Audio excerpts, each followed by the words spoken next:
الحمد لله رب العالمين والعاقبة للمتقين والصلاة والسلام على من كان نبيا وآدم بين الماء والطين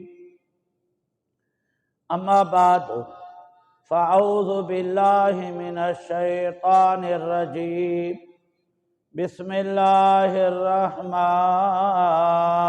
الرحيم والذي جاء بالصدق وصدق به أولئك هم المتقون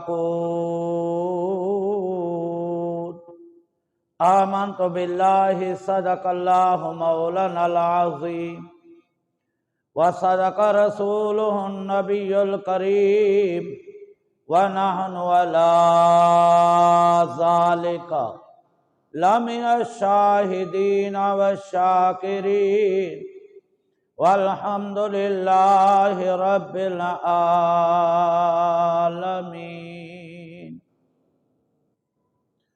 ثم قال الله تعالى في شان حبيبي إن الله وملائكته يصلون على النبي يا أيها الذين آمنوا صلوا عليه وسلموا تسليما.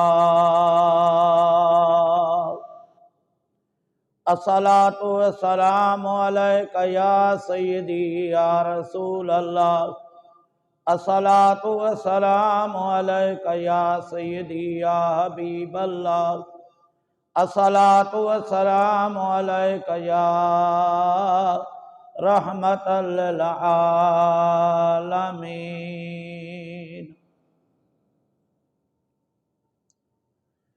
میرے محترم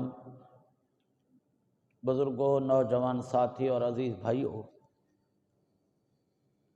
دعا ہے کہ اللہ تعالی جل مجدہ الکریم کی مقدس مبارک لا ریب بے عیب کتاب قرآن مجید فرقان حمید میں سے جو آیت کریمہ آپ کے سامنے تلاوت کرنے کی سعادت حاصل کی، اللہ کریم مجھ جیسے خاکسار کو، گنہگار کو، عاجز اور ناقص بندے کو اس آیت کریمہ جمیلہ کا صحیح ترجمہ بیان کرنے کی توفیق عطا فرمائے. پھر اللہ کی بارگاہ میں دعا ہے اللہ تعالیٰ اپنے پیارے حبیب نبی کریم رؤوف الرحیم صلی اللہ تعالی علیہ وسلم کی ذات بابرکات کا صدقہ اللہ تعالی ہم سب مسلمانوں کو حق سننے، حق کو سمجھنے، حق کو قبول کرنے، پھر حق پر عمل کرنے کی توفیق عطا فرمائے. دوستان مان، آج جمادی الثانی کی 15 تاریخ ہے اور اس مہینے کی 22 تاریخ یعنی جمادی الثانی کے 22 تاریخ کو حضرت سیدنا ابو بکر صدیق رضی اللہ تعالی عنہ کا یوم وصال ہے. دعا ہے اللہ تعالی ہم سب کو سیدنا ابو بکر صدیق رضی اللہ تعالی عنہ کے نقش قدم پر چلنے کی توفیق عطا فرمائے. آپ کا اسم گرامی حضرت عبداللہ ہے، آپ کا لقب ابو بکر ہے اور آپ کی کنیت ابو بکر ہے، آپ کا لقب ابو بکر صدیق ہے. آپ کو صدیق اکبر بھی کہتے ہیں اور آپ کو عتیق بھی کہتے ہیں. عتیق کا معنی ہے جہنم کی آگ سے نجات پانے والا. حضرت سیدنا ابو بکر صدیق رضی اللہ تعالی عنہ کی ذات وہ مقدس ذات ہے جس کو سرکار دو عالم صلی اللہ تعالی علیہ وسلم نے کئی موقعوں کے اوپر آپ نے فرمایا جس نے جنتی کو دیکھنا ہے ابو بکر صدیق کو دیکھنا.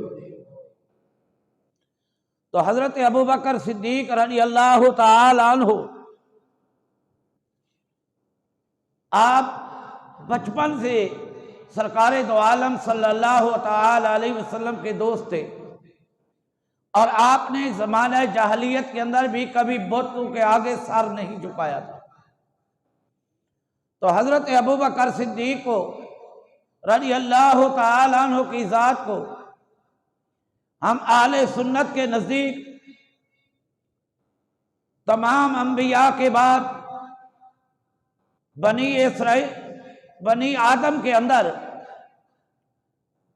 اگر کوئی اعلیٰ شان والا ہے تو اہل سنت کے نزدیک انبیاء علیہ الصلوۃ والسلام کے اندر، بنی نوع انسان کے اندر سب سے زیادہ اعلیٰ شان والا کوئی شخص ہے تو وہ حضرت ابوبکر صدیق ہے رضی اللہ تعالی عنہ۔ اور سیدنا ابوبکر صدیق رضی اللہ تعالی عنہ ہم اہل سنت کے نزدیک خلیفہ بلا فاصل بھی ہیں۔ آپ تمام نبی کے صحابہ سے بھی افضل ہیں،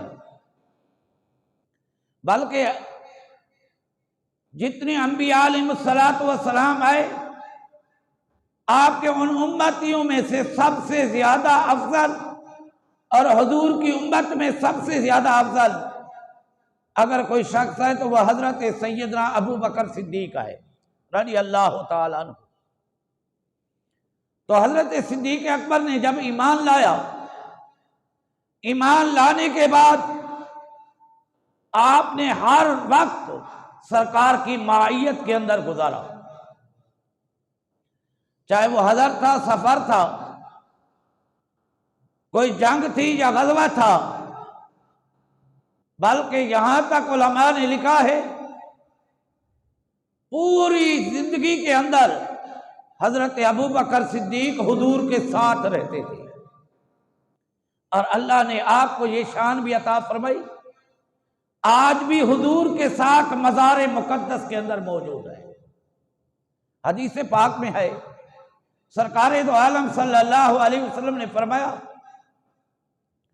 حضرت ابوبکر صدیق اور حضرت عمر فاروق رضی اللہ تعالیٰ عنہ کا خمیر جو ہے وہ میرے خمیر کے ساتھ ہی تخلیق فرمایا ہے، اور قیامت کے دن بھی سب سے پہلے قبر سے جو اٹھائے جائیں گے وہ میرے پیارے آقا صلی اللہ علیہ وسلم کی ذات ہوگی، اور ان کے ساتھ حضرت ابوبکر صدیق اور حضرت عمر فاروق رضی اللہ تعالیٰ عنہ۔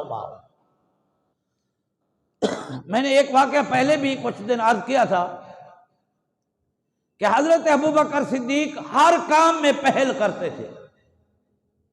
ایک دن سرکار نے اپنے غلاموں سے کہا، صحابہ کرام سے کہا کہ اپنی اپنی توفیق کے مطابق مجاہدین کے لیے کچھ مال جمع کرو۔ حضرت سیدنا عمر فاروق رضی اللہ تعالیٰ عنہ فرماتے ہیں میرے دل میں اشتیاق تھا، شوق تھا کہ میں آج ابو بکر سے سبقت لے جاؤں گا۔ تو حضرت عمر فرماتے ہیں میں نے پورے گھر کی جمع پونجی کو جمع کیا، پورے گھر کے مال کو جمع کیا، 2 حصوں کے اندر تقسیم کیا، آدھا حصہ حضور کی بارگاہ میں پیش کیا اور آدھا حصہ اپنے اہل و عیال کے لیے رکھ دیا۔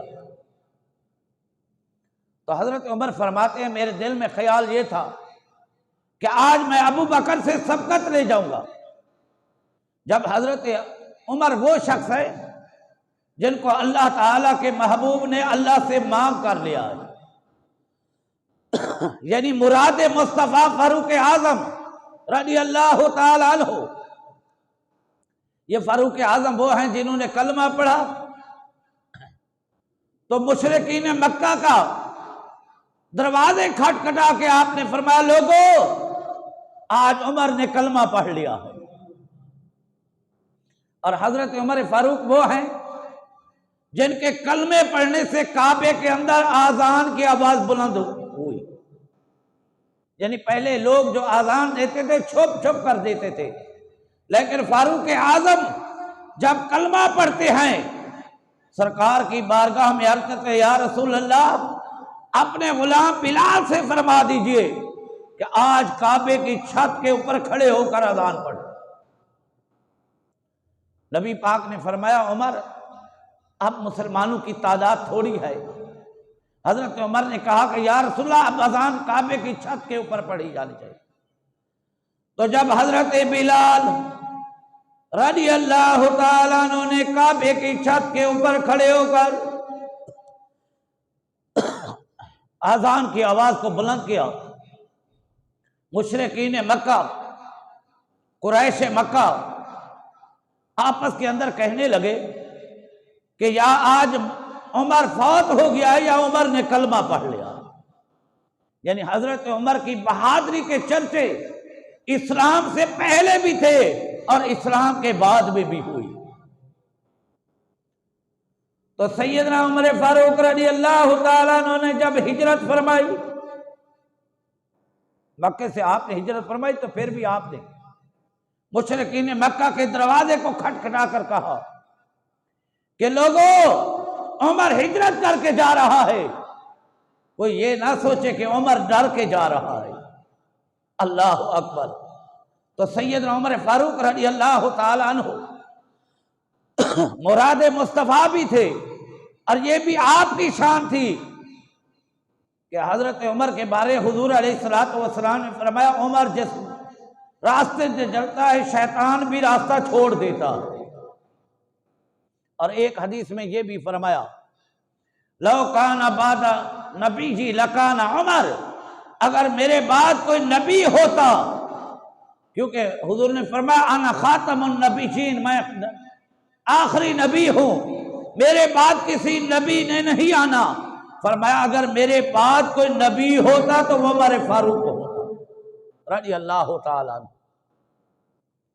تو حضرت فاروق اعظم وہ بہادر صحابہ میں تھے کہ جنہوں نے 22,000 مربع میل دنیا کا فتح کر کے وہاں اسلام کا قلعہ گاڑا۔ حضرت فاروق اعظم سے پوچھا گیا، کیا عمر نبی پاک کے صحابہ میں سب سے بہادر کون ہے؟ آج تو لوگ کہتے ہیں کہ حضرت عمر بھی بہادر تھے، حضرت عثمان غنی بھی بہادر تھے، حضرت علی المرتضیٰ بھی بہادر تھے۔ یہ ہم اہل سنت کا عقیدہ ہے۔ لیکن عمر پاک نے جواب دیا، لوگوں، اگر نبی کے غلاموں میں سب سے کوئی بہادر ہے تو وہ ابو بکر صدیق ہے رضی اللہ تعالیٰ عنہ۔ حضرت ابو بکر صدیق وہ ہیں، قرآن نے کہا ہے والذی جاء بالصدق وصدق بہ اولئک ھم المتقون، وہ ذات جو سچ کے ساتھ تشریف لائی، اس سے مراد میرے پیارے کلمے والے آقا کی ذات ہے۔ اور فرمایا وصدق بہ، اور جس نے نبی کی سب سے پہلے تصدیق کی وہ حضرت ابو بکر صدیق تھے۔ جیسے مردوں میں سب سے پہلے کلمہ پڑھنے والے حضرت سیدنا ابو بکر صدیق ہے۔ اللہ نے کہا اولئک ھم المتقون۔ آج تو بندے نماز پڑھتے کہتے ہم متقی ہیں، قرآن پڑھتے کہتے ہم متقی ہیں، جہاد کرتے ہیں کہتے ہم متقی ہیں، روزے رکھتے ہیں کہتے ہم متقی ہیں، لیکن قربان جائیں ابو بکر کی شان کے اوپر میرے رب کریم نے فرمایا جس نے سب سے پہلے تصدیق کیا ہے وہ متقی لوگوں میں ہے۔ یعنی ابو بکر وہ متقی ہے جس کو حضرت اللہ نے قرآن میں کہا کہ جس نے سب سے پہلے تصدیق کی وہ متقین کی جماعت میں شامل ہے۔ تو حضرت ابو بکر صدیق سب سے پہلے کلمہ پڑھنے والا۔ میں 2-3 حدیثیں عرض کر دوں۔ سرکار مدینہ طیبہ میں ہجرت فرما کے گئے تو حضرت عمر فاروق فرماتے ہیں ایک دن ہم حضور کے پیچھے نماز پڑھنے کے لیے صبح کے ٹائم گئے، اور صحابہ کرام کی عادت مبارکہ یہ تھی کہ نبی پاک کے پیچھے آ کر نماز بھی پڑھتے تھے، اور سرکار کی نماز پڑھنے کے بعد حضور کا درس حدیث اور درس قرآن بھی سنتے تھے۔ حضرت عمر پاک فرماتے ہیں ہم نبی پاک کے پیچھے نماز پڑھی، سرکار نے چند سوال کیے۔ اب اس مجلس کے اندر حضرت ابو بکر بھی موجود، حضرت عمر بن فاروق بھی موجود، حضرت عثمان غنی بھی موجود، حضرت علی المرتضیٰ شیر خدا بھی موجود ہے۔ میرے آقا نے فرمایا صحابہ آج کوئی ایسا شخص بھی ہے جو روزہ رکھ کے آیا، حضرت عمر فرماتے ہیں مجھے شوق تو تھا روزے رکھنے کا، لیکن اس دن میں روزہ نہیں رکھ سکا، میں خاموش ہو گیا۔ تمام صحابہ خاموش ہو گئے۔ سرکار نے اشارہ کر کے فرمایا ابو بکر کیا روزہ رکھا ہے؟ حضرت ابو بکر عرض کرتے ہیں یا رسول اللہ یہ بات بتانے کی تو نہیں تھی، لیکن آپ نے پوچھا ہے تو میں بتا دیتا ہوں۔ جی یا رسول اللہ آج میں روزہ رکھ کے آیا ہوں۔ حضرت عمر فرماتے ہیں ہم خاموش ہو گئے کہ آج بھی ابو بکر نمبر لے گیا۔ فرماتے ہیں تھوڑی دیر گزری، سرکار نے فرمایا آج کوئی ایسا شخص بھی ہے جو بیمار کی تیمارداری کر کے آیا ہو، بیمار کو پوچھ کر آیا ہو۔ حضرت عمر کہتے ہیں میں نے دل میں خیال کیا ابھی صبح کی نماز پڑھی ہے، کون ایسا شخص ہوگا کہ جو بیمار کی تیمارداری کر کے آیا ہوگا؟ حضرت عمر کہتے ہیں ہم سب خاموش تھے۔ اسی اثناء میں سرکار نے ابو بکر کی طرف اشارہ کہ ابو بکر آج کسی کی تیمارداری کی ہے؟ حضرت ابو بکر کہتے ہیں یا رسول اللہ یہ بات بھی بتانے کی تو نہیں تھی، لیکن آپ نے پوچھا ہے میں عرض کر دوں۔ میرا دوست تھا حضرت عبد الرحمن بن عوف، یہ نبی پاک کا صحابی تھا۔ حضرت ابو بکر کہتے ہیں میری ان سے دوستی تھی، تو رات کے ٹائم جب میں عشاء پڑھ کے گیا مجھے پتہ چلا کہ حضرت عبد الرحمن بن عوف بیمار ہیں۔ میں نے دل میں خیال کیا کہ صحابہ کرام کی عادت یہ تھی کہ عشاء کی نماز پڑھ کے جلدی سو جاتے تھے۔ آج جدید دور ہے، حکم تو یہ ہے کہ نماز پڑھ کے جلدی سو جانا چاہیے، صبح جلدی اٹھنا چاہیے۔ حضرت ابو بکر کہتے ہیں میں نے دل میں خیال کیا عبد الرحمن بن عوف سو گیا ہوگا، لیکن وہ تہجد کی نماز پڑھتا ہے، صبح جاؤں گا نماز سے پہلے حضرت عبد الرحمن بن عوف کی تیمارداری کر لوں گا۔ فرماتے ہیں میں گھر میں گیا، دروازہ کھٹکایا تو حضرت عبد الرحمن بن عوف نے پوچھا من انتا، کون ہے دروازے پہ آنے والا؟ میں نے کہا انا ابو بکر، میں ابو بکر ہوں۔ حضرت عبد الرحمن بن عوف نے دروازہ کھولا، یا رسول اللہ میں نے اپنے بھائی عبد الرحمن بن عوف کی آج تیمارداری بھی کر کے نماز پڑھی۔ اب سرکار نے، حضرت عمر کہتے ہیں ہم بڑے خاموش کہ سرکار نے روزے کا پوچھا تو ابو بکر روزے دار، حضور نے پوچھا کسی کی تیمارداری کی ہے تو ابو بکر کہتا ہے میں تیمارداری بھی کر کے آیا ہوں۔ پھر سرکار نے تھوڑی دیر کے بعد پھر پوچھا کہ فجر کی نماز میں آنے والوں کسی نے خیرات صدقہ بھی کیا ہے؟ اللہ اکبر۔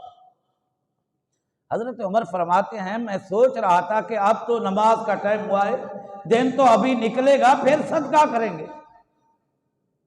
حضور نے پھر اشارہ کیا ابو بکر کی طرف۔ حضرت ابو بکر کہتے ہیں یا رسول اللہ یہ بات بھی بتانے کی تو نہیں ہے۔ اللہ اکبر۔ مسلمان جب کوئی صدقہ کرے، خیرات کرے، حکم یہ ہے کہ سیدھے ہاتھ سے دے تو بائیں ہاتھ کو پتہ بھی نہ چلے۔ آج تو لوگوں نے چند پیسے کسی کو دینے ہوں تو پہلے تصویر بناتے ہیں، فیس بک پہ ڈالتے ہیں، یوٹیوب پہ ڈالتے ہیں تاکہ لوگوں میں تشہیر ہو جائے۔ لیکن نبی پاک کے صحابہ کی یہ شان تھی، جب کسی کی مدد کرتے تھے کسی کو پتہ بھی نہیں چلتا تھا۔ تو میرے پیارے بھائیوں، حضرت ابو بکر نے کہا یا رسول اللہ یہ بات بتانے کی تو نہیں ہے، لیکن آپ نے پوچھا ہے۔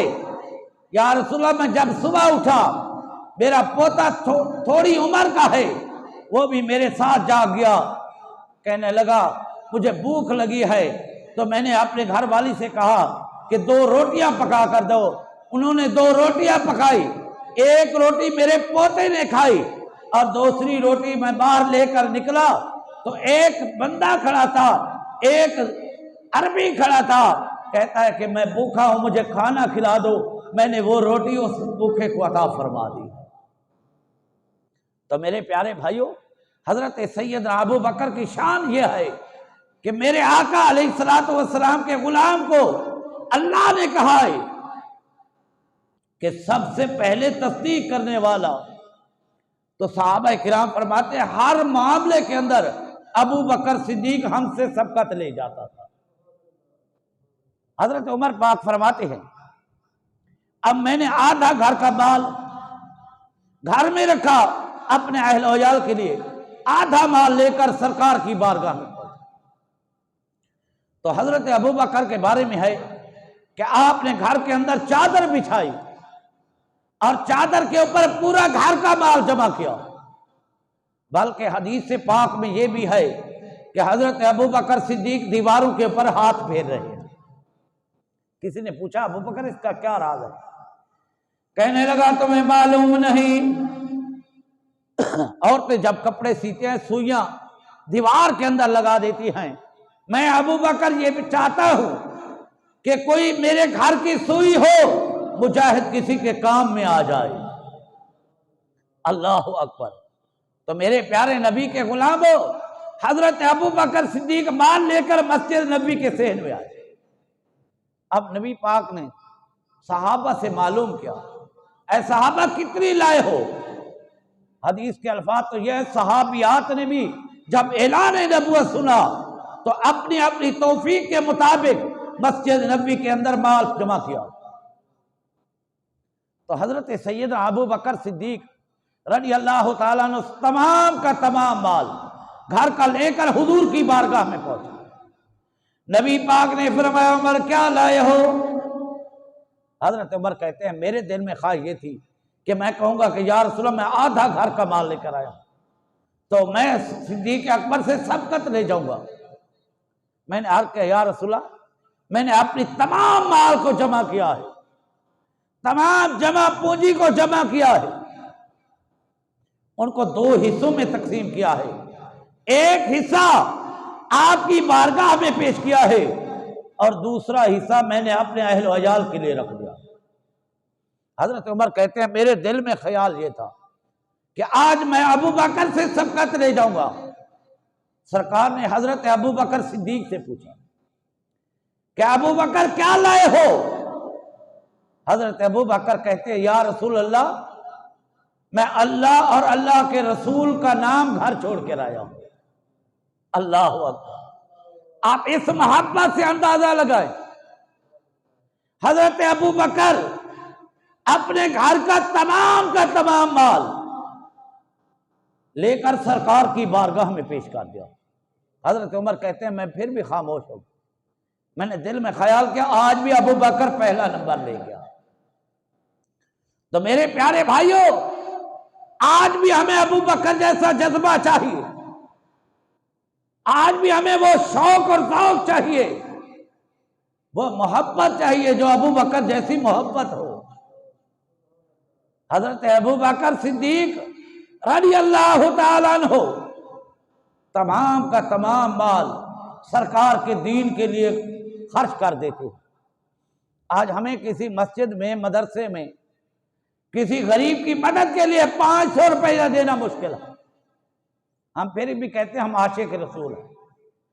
اگر 1000 کی بات ہے تو ہمارے ہاتھ کانپنا شروع کر دیتے ہیں، 5000 10,000 کی بات ہے تو ہمارے جسم سے سانس نکل جاتی کہ 5000 روپیہ ہم مسجد کی خدمت کریں، 10,000 روپیہ ہم کسی مدرسے میں لگا دیں، ہم کسی بیوہ کی بچی کی شادی میں اتنے پیسے خرچ کر دیں۔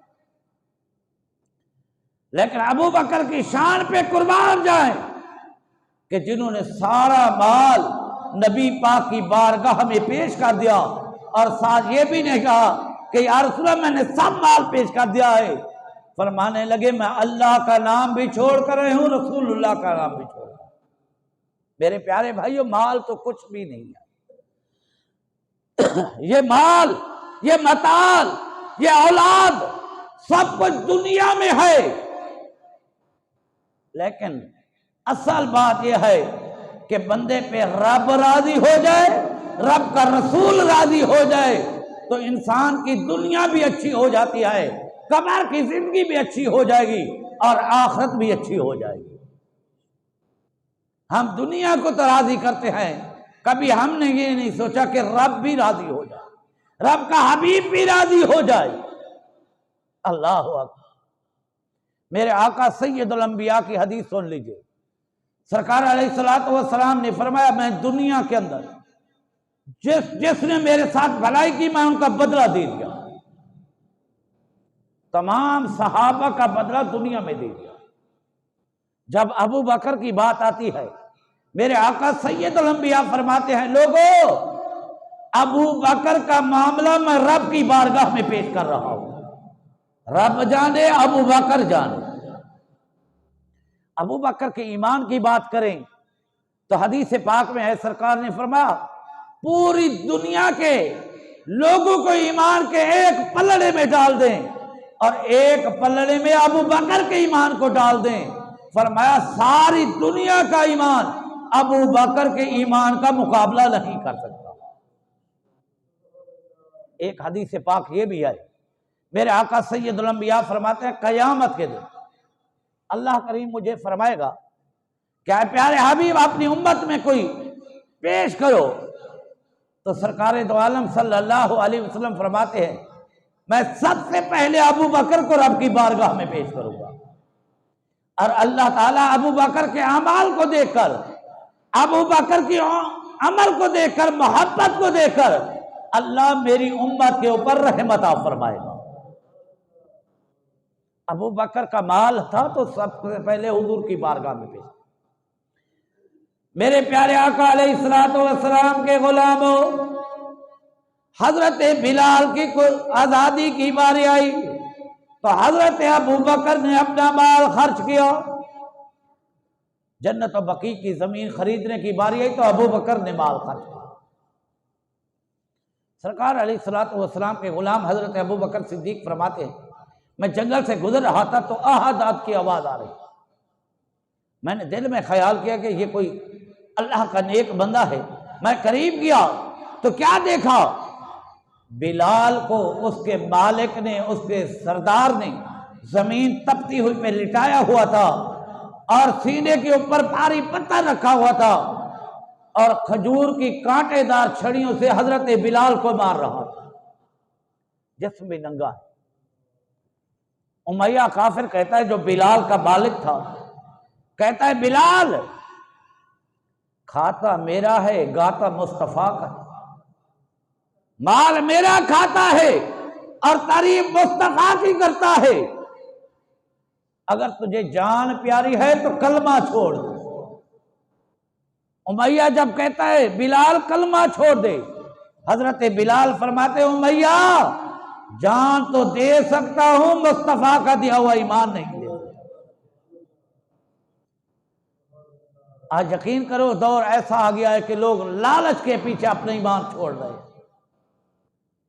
آپ تاریخ میں دیکھو قادیانی کیوں لوگ بنتے ہیں کہ وہاں پیسہ ملتا ہے، دیگر مذاہب تو اس لیے بنا لیتے ہیں، اپنا لیتے ہیں کہ وہاں پیسہ ملتا ہے، لیکن صحابہ کرام کی محبت کو دیکھو۔ حضرت بلال حبش سے آنے والا غلام، آپ فرماتے ہیں امیہ میں جان تو دے سکتا ہوں، مصطفیٰ کا دیا ہوا ایمان نہیں دے سکتا۔ حضرت بلال کو تپتی ہوئی زمین کے اوپر جسم ننگا کر کے لٹایا ہوا ہے اور سینے کے اوپر بھاری پتھر رکھا ہوا ہے اور کھجور کی کانٹے دار چھڑیوں سے میہ مار رہا ہے۔ حضرت ابو بکر صدیق فرماتے ہیں میں امیہ کے قریب گیا، میں نے کہا امیہ اپنے غلام کا میرے غلام سے سودا کر۔ امیہ نے پوچھا ابو بکر تیرا غلام کیسا ہے؟ کہا کہ تیرا غلام تو رنگ کا کالا بھی ہے، ہونٹ بھی موٹے ہیں، آنکھیں بھی چھوٹی ہیں، میرا غلام رنگ کا سفید ہے لیکن دل کا کالا ہے۔ مقصد یہ تھا کہ میرا غلام جو ہے وہ مسلمان نہیں ہے، وہ کافر ہے، اور تیرا غلام رنگ کا کالا ضرور ہے لیکن دل کا سفید ہے، کیونکہ دل میں نور مصطفیٰ کی محبت موجود ہے، حضور کے نور کی روشنی موجود ہے۔ امیہ نے کہا ابو بکر یہ سودا میں نہیں کرتا۔ آپ نے فرمایا پھر اس سے منافع مانگ لے، باہر کے طے ہو گیا، اتنی اشرفیاں بھی دے دو، اپنا غلام بھی دے دو، اور یہ کالا غلام لے لو۔ حضرت ابو بکر نے اشرفیاں بھی دی اور اپنا سفید رنگ کا غلام بھی دیا۔ حضرت بلال کو آزاد کر کے لے کر سرکار کی بارگاہ میں عرض کرتے ہیں یا رسول اللہ یا حبیب اللہ، میں بلال کو خرید کر لے آیا اور اس کو آزاد بھی کرتا ہوں، یہ آپ کا آج سے بعد غلام ہے۔ میرے آقا نے فرمایا بلال ابو بکر جب تو بلال کو خرید رہا تھا تو میرا حصہ بھی کچھ ملا دیتا۔ اب حضرت ابو بکر نے جب سرکار کی بات سنی، آپ نے فرمایا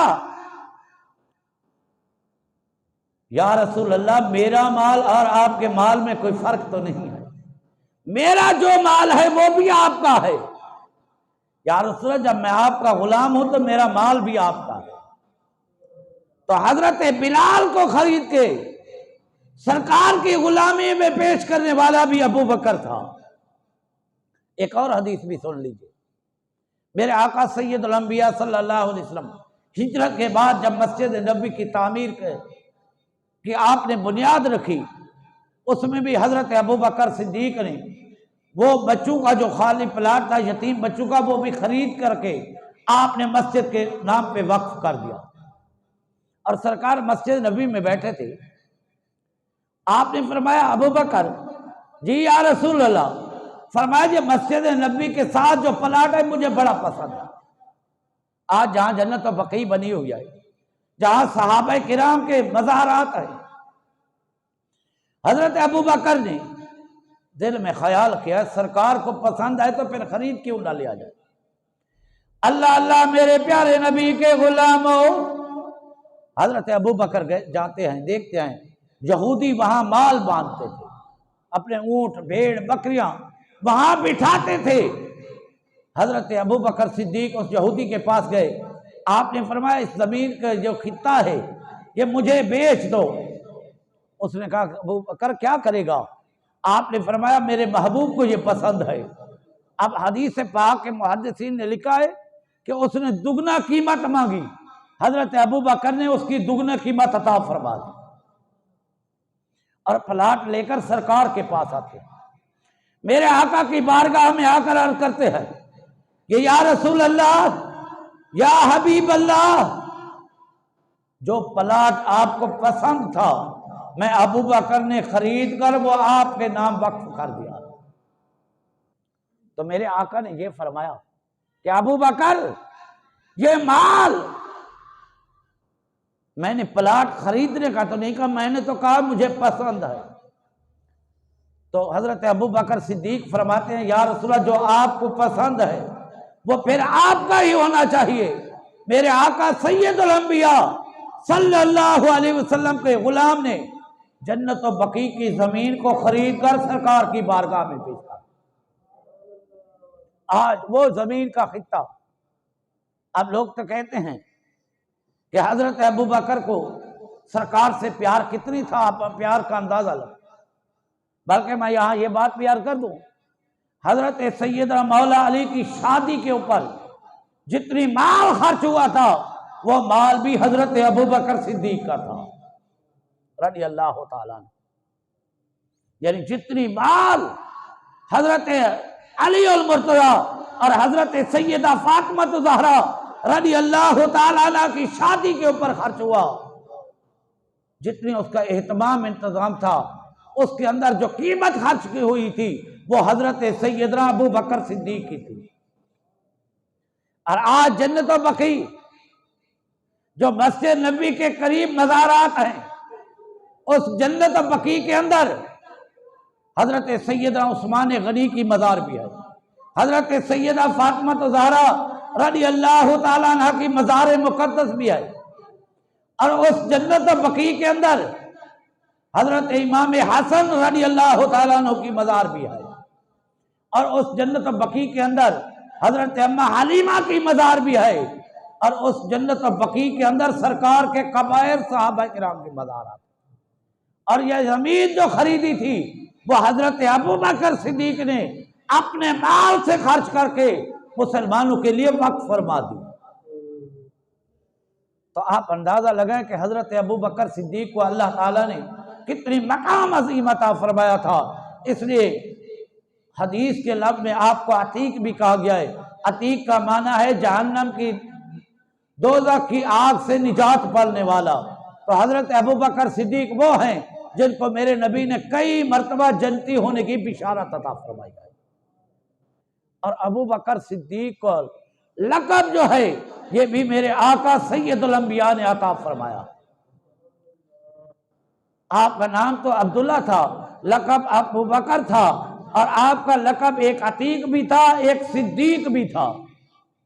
آپ کا صدیق لقب ایسے پھیلا کہ سرکار دو عالم صلی اللہ علیہ وسلم شب معراج جب معراج کر کے واپس آئے، آپ نے صبح کے ٹائم اپنے کعبے کے اندر بیٹھ کر فرمایا، لوگو میں نے آج رات مسجد حرام سے لے کر مسجد اقصی تک، مسجد اقصی سے لے کر 7 آسمانوں تک سیر کیا ہے، جنت کو دیکھا ہے، دوزخ کو دیکھا ہے۔